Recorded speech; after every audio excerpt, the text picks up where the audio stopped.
Right, hello. I asked on Twitter and Discord and any places I could ask for everyone's list that did well at store champs, I think was the way I worded it, because I didn't want to go too in depth. But if you felt it was valid enough, and as well, in my opinion, if you're watching this and I read it's a top eight finish and not a first, and your opinion is I don't care about the list, that's your opinion. Take what you want from the list, take what you want from these things. I think they're all worth looking at and celebrating and just saying, hey, it's really great you won a Maribel with it. So yeah, I sort of got the idea from Lorcana Villain, and then of course I asked him because I didn't want to be rude and be like, I'm just going to take your idea and do it and take all the blue steel lists. So no, he was great about it, and he even retweeted the tweet. So yeah, lovely guy. So yeah, just getting into it. Like I say, these are all just lists that have people have sent me from their finishes at different store champs, and I've got a list of who it is and how well they did. So to start off with, this is R&B's like the Zoolander guy. Everyone knows R&B. If you're into Blue Steel, you know who he is. This is his list. He, of course, won an event with it. He won a store champs with it. Looking pretty standard, and it's really nice to actually see that sort of standard Blue Steel can do quite well.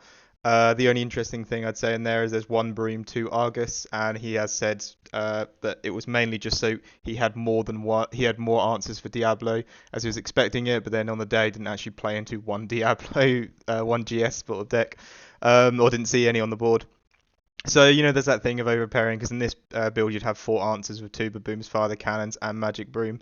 But still interesting, and it looks like valuing the Tamatar over the aerial, which is also fine. I think you just need more dime targets, and that's not terrible. Inkable, he's a great closer. If he's not answered, he's pretty much going to close the game that turn.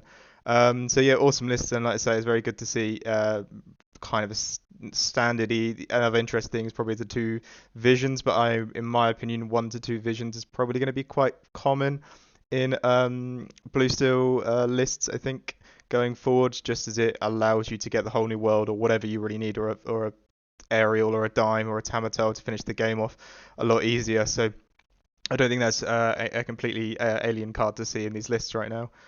Next one's from a player called Nels, lovely chap as well. Ended up getting a top eight finish with it, and again, like I say, it's what I would expect to see with Blue Steel, and you've got one Visions in there rather than two.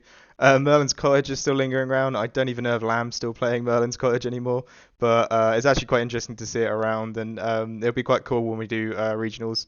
I'm going off to Seattle, sorry, that's why I might be doing this video in a fair bit of a rush, but I need to get ready for it. It might be interesting to see how many Merlin's cottages we actually end up seeing just in lists that do well at the events or just lists in general because I'll be able to play and see the ground floor. And I like Three Fire the Cannons. I think it's actually pretty good, especially they've got the Tippos in this build, which means the uninkables aren't that bad. And for me, I really think Porp, Tippo, Hiram is just an amazing start versus the green decks. And also it means that you don't have these awkward turns of so it'd be Porp with a Mickey build. It'd be Porp, Smee, Mickey, then the Hiram, and then it's like, well, I'd rather go Porp, Tipper, Hiram, Cogsworth. Like that just feels a very strong board to be setting up, and then I can layer from there, and I've got my card draw set up. But that's why I really like the Tippos. And to be honest, with you, I did try the Mickeys again, but I think for my wheel version, I'm just going to be putting the Tippos back in. But yeah, awesome lists. Exactly something I'd run. Oh, it's one that's zoomed out. I had a skim over these, and I thought it wasn't going to zoom out all of these. This is from a name I'm not gonna even attempt to pronounce. Have I got it on my other screen? No, I sadly don't have their finish, but I'm gonna make, and I think they did a good finish with this. I'm gonna say, and that's ended up being quite a blurry picture there. But yeah, as I say, that's sort of standard. It's weird to see the Tragic Beast sort of lingering around still. I thought that would have gone just because of Elsa now as well, which is like a target in the green steel decks. So like a lot of decks are just built to deal with the Tragic Beast and the Elsa builds. The only benefit we would have is we get out a turn earlier, so we get an extra turn of it. But overall, awesome list. Great to see you finish with that. Ooh. Yeah, that'll be the next one. And it's another zoomed out one. Brilliant stuff from me and my editing abilities. This was a win as well. I've got it on my notes. It says it's a win.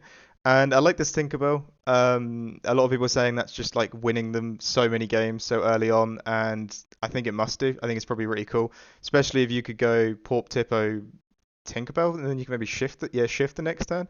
I've seen a lot of these like going around, like, especially it's sort of the thing that Blue Steel's lacking right now is early game sort of aggression and getting out of the gate and doing something because every other deck got loads of stuff they can do really fast. Green Steel can shift Diablos very early on. They can just go sideways. They can go a bit wide and aggro. Of course, Amber Steel got its Daisy and all those other cards. So getting able to get that shift quite early on to get the Tinkerbell out very and dry as well. That's the other important thing. It will come into the game dry and playable. And of course, there's one Mufasa in there as well. I think that's probably just spice. I'm going to assume from the player. But that's a really cool addition in there. One Avalanche as well now. There's just quite a toolbox deck, really. I'm going to stop overanalyzing it. There's such a toolbox of options there. And four Tamatoas. So if you can get through the earlier stages, no Smees though. That's what. Oh, you're going to make me sad whose list this is. I love Smee too much, but if you can get through the early games, it looks like the late game you just stomp them out with so many answers for all this removal and hideaway even, and then your like late game is just throwing great stuff. So that'd be interesting to watch play out. That seems like a cool list. Svi, I think I'm pronouncing that right. I'm just gonna. I'm really sorry. I can't pronounce anyone's names, so I'm British like that. So sorry if I pronounce anyone's names wrong, even if it's username or whatnot. But yeah, another sort of standardly list, two Cusco. That's quite an interesting choice. Some of people have seen from my list, opted for a Rise of Titans, but Cusco's just, I think, my opinion on it between the Cusco Simba, Hideaway, Titans, Cusco and Hideaway are just objectively better cards. They do more. They for the and like Hideaway is cheaper. XYZ you can use it on your items, so like you can ramp yourself if you want to. It's not a dead card in other matchups. It's still viable and usable. But my opinion came down to I wanted to improve my Ruby Amethyst matchup, where I felt that Simba or Rise of Titans would just do that because giving them ramp is one thing I really don't want to do, but I do want to be able to get rid of their locations on the draw quite efficiently. But overall, yeah, really cool list. It's probably not far off what we're going to keep seeing throughout the rest of these as well. And have I got them on my notes? I have a first a 32 plus event. They've even given me the amount. That's cool. And it's got the Mickey shift line in as well. It's wicked. I love that. No Smee. I'm gonna gloss over that because I really like the Mickey involved in there. Yeah, that Mickey card's like the Forgotten Mountain guys, I believe, are the ones who were testing it out and it was making its ways, and people were really trying it, and I thought it was really cool. I really wanted to play it, but it was just Bologna was coming up so soon. I didn't really have a chance to be wowed over by a new build. And then set 6 came out and we were just trying completely, set 5, sorry, just came out and we were trying completely different things. So I just sort of forgot about it, but I think it's really cool. I like that you can get a shift sing, and you can get this thing on board quite early on. And he's got that little resist buff as well. And with the magic rooms, that's actually quite interesting to pair that with as well. But yeah, I think that's really cool. Interesting though to see that they haven't got the Mickey ramp card, which you would assume what you would use to pair it with it, but having the one drop in there as well is interesting. And a lot of these things, like if I was to play against it, if you just start Mickey turn 1, I would just think this is probably purple steel, and then they'd ink to maybe a blue card, or maybe they'd keep their steel cards away and play a broom, and I go, it's probably a broom deck, and then like wow, blue cards start coming out, and I'd just be quite not really knowing what I'm playing against and just lose one of those games in the set until I learn what I'm actually up against. But yeah, interesting list there. Top 8, 3. I've got X3 on here. So if you've sent me this list and you didn't 3X, I'm gonna give you the props for that. But yeah, awesome standard list, and like I say, Visions is popping back in again. It's just I think it's gonna be quite standard here. This looks like a list very close to someone else that I know. But yeah, the 2-2 split. It's been discussed in Discords quite a bit. Having 2 Tippos, 2 Mickeys, keeping uninks, and they're both viable and usable in different situations. I quite like that. You know what? If I just had more time to play and test, I generally would put the hours in on those things like that, and maybe I should because I run a Blue Steel YouTube channel. But yeah, it seems quite an interesting thing. I won't be surprised if Seattle. I'm going to the bleeding country. We will see that maybe utilized quite a few, maybe some lists in there. This person is not in the US, as I've noticed the names are coming out in a different language in there. But yeah, cool. And actually, I'm a bit surprised as well. I have sort of glossed over it. How many people are running three whole new worlds? Maybe just upping down the breaking ability, but then losing the ability to find it. But then if you could max that out with the visions, maybe there's something going on there with the visions and the whole new world sort of pairing together to mean that you could probably go down a count, but you can still find everything you need because you're playing visions in the deck. So yeah, that's just something to think about. But awesome. Thank you very much for sending me a list. Steven Johnson. I know this name from Twitter because they like my stuff and it always makes me happy when they do. They got a first with this, and again, just very standard. I'm trying not to gloss over most blue steel lists are going to look the same, but we're ending near meta ending, so we are going to have a lot that look the same. Three aerials. I mean, this is exactly what I'd run, to be honest with you. This is probably what I have run at some point. I think it's really cool. I think I've even tried the Cogsworth Chiempo 3-3 split, and I think it's really good. And my reasoning is Cogsworth's very, very good in steel. That's like established. That's an awesome card to play into steel matchups. Chiempo, he's not Cogsworth's not good into red, so it sort of sucks there. Chiempo is good into steel, like he's still decent into steel, and he's still good into red. So I thought a 3-3 split of a staple card that's been around for a while, like Cogsworth, that pretty much locks in matchups into those steel matchups, or it gives you a higher percentage chance of winning them. And then Chiempo, which is overall is always going to be a good thing to be playing on the board. It really upsets RP players, and it can make some problems for red blue if they don't have ice blocks out. So I really like that. I think that's really cool. Like definitely this would be a list that I'd run. It might even be a list I have run at some point, but I'm not taking credit for it as it's someone else's list.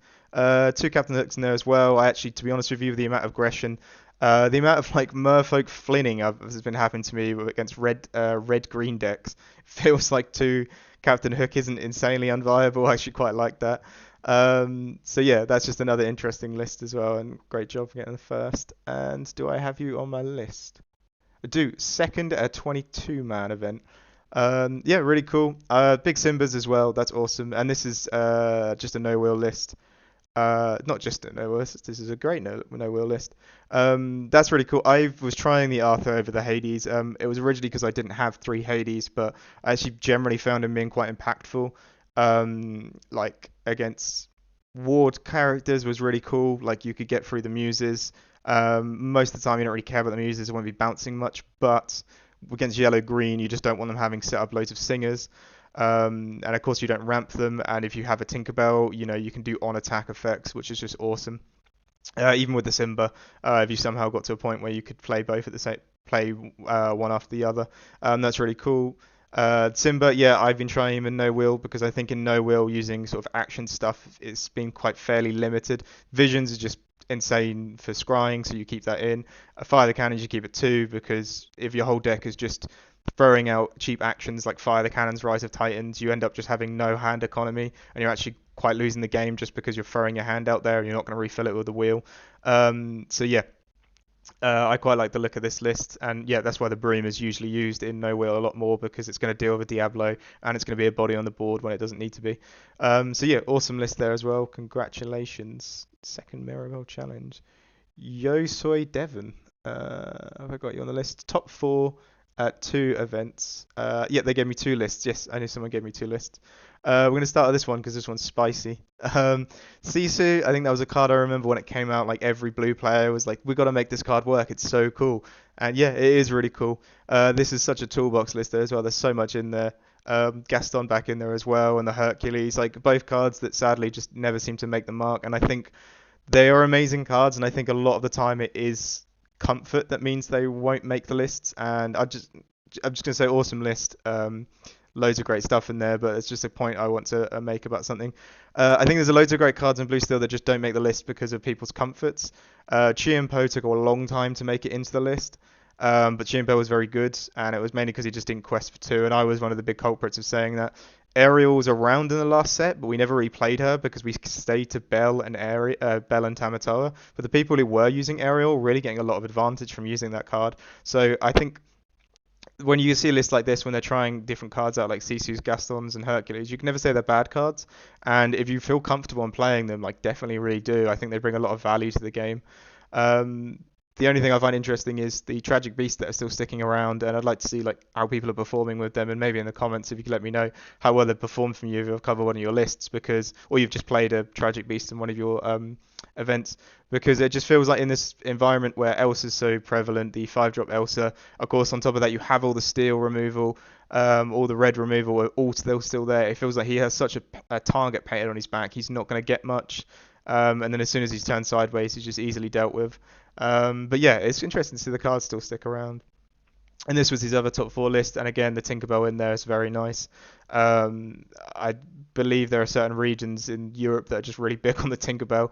I could be wrong with that, but I saw one of the events where they topped with it, and they said that was like one of the key cards for it, and they would include it more if they could. So yeah, awesome list. Both of these got a top four finish, I believe. Yeah. So yeah, really cool. And Tragic Beast still in there. It's got no wheel in it. It does have no wheel in it as well. That is a real toolbox. I like that very much. Um, just to mention, yeah, this is Sky's list. I got like a bunch of people just saying they got top eights, first, top fours, whatever. They just really enjoyed Sky's list. So just a shout out to his list. Like a lot of people really enjoyed it. I've only just going to put it up here because like if I said everyone who just sent me his list, I don't know, probably about like 10 or 8 people. But I just thought I'd do a general shout out and say, yeah, awesome list. Everyone said that it's performed well. I think with the Cheater now as just consistent card draw on top of having a Hiram, you now have 2 card draw mechanics in your deck. And I think for me, really, personally, that's what brings the deck together. Whereas before you would have a Hiram or a Whole New World, now you have a Cheater or a Hiram. Both fragile in their own ways, of course. Chucha being quite fragile into steel, and Hiram being quite fragile into, well, not fragile into red, but Brawl is just an easy answer for the card. You now have 2 options for the both matchups, so I think it really brings the deck together, and I really quite like the addition of Chicha. But yeah, I think it's a really cool list, and awesome that everyone's done so well with it. Pika, second place with this list. Awesome in there. There's Merlin's Cottage as well again. Love it. 3-3 split on the Aerial and the Tamatoa, which we tend to see a 3-2 either way veering. That's really cool. And again, we see the Mickey and the Tippo split as well. Which again, I'd like to hear in the comments, like people who have been playing that split, just sort of how well it's performing. Do you think it's going to last in your list? Do you sometimes have a Mickey and wish it was a Tippo? Like, do you wish you committed to one or the other?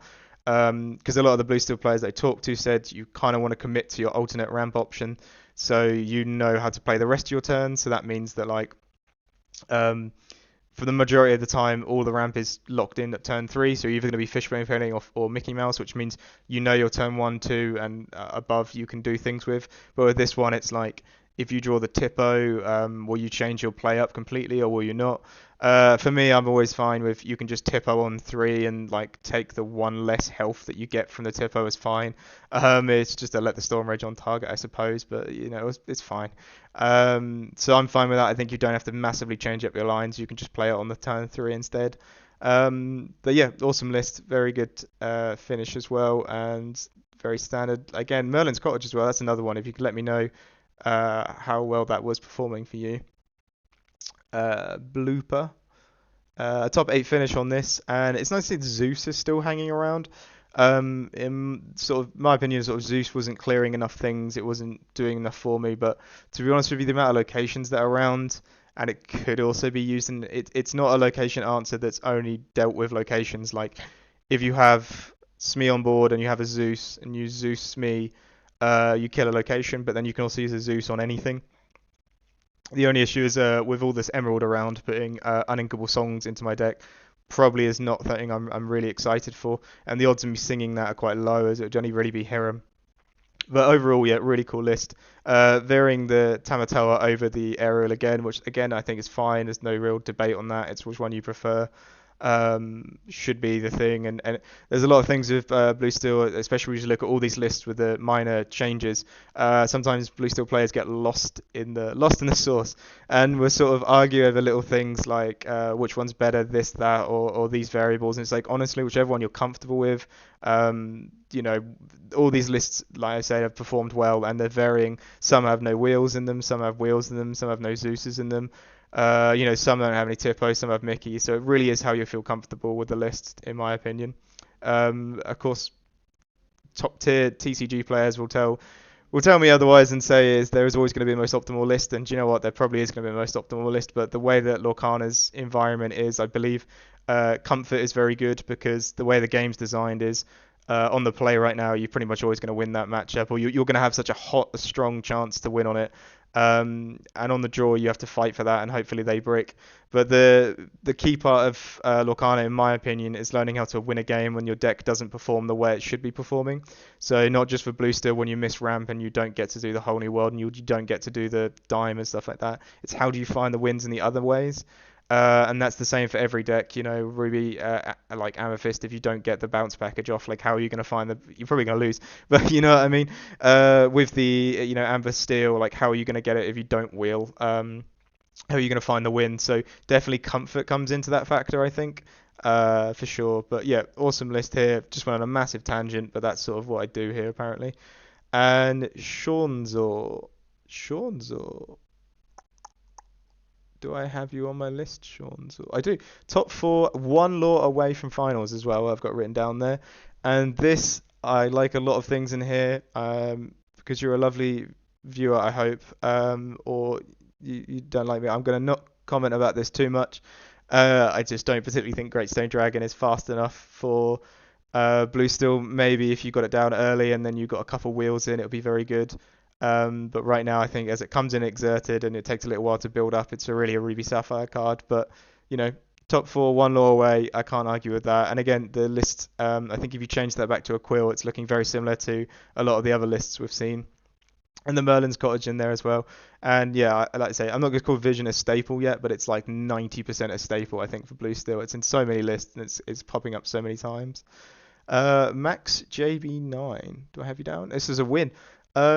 It's so awesome to see the Winnie the Pooh back. As much as I've just said I don't like Great Stone Dragon, I'm now going to say how much I like Winnie the Pooh. I don't know if I like it. I just think it's a very interesting card, and it's nice to see it back in there. And I can see so many times where that'd be very useful, especially in No Wheel as well. The value it can give you. So yeah, it's very interesting. And I think in No Will is the best place for Tragic Beast because if you can get that early ramp, as I say, Elsa can answer it, but you're still going to get a couple, 2 or 3 turns or whatever of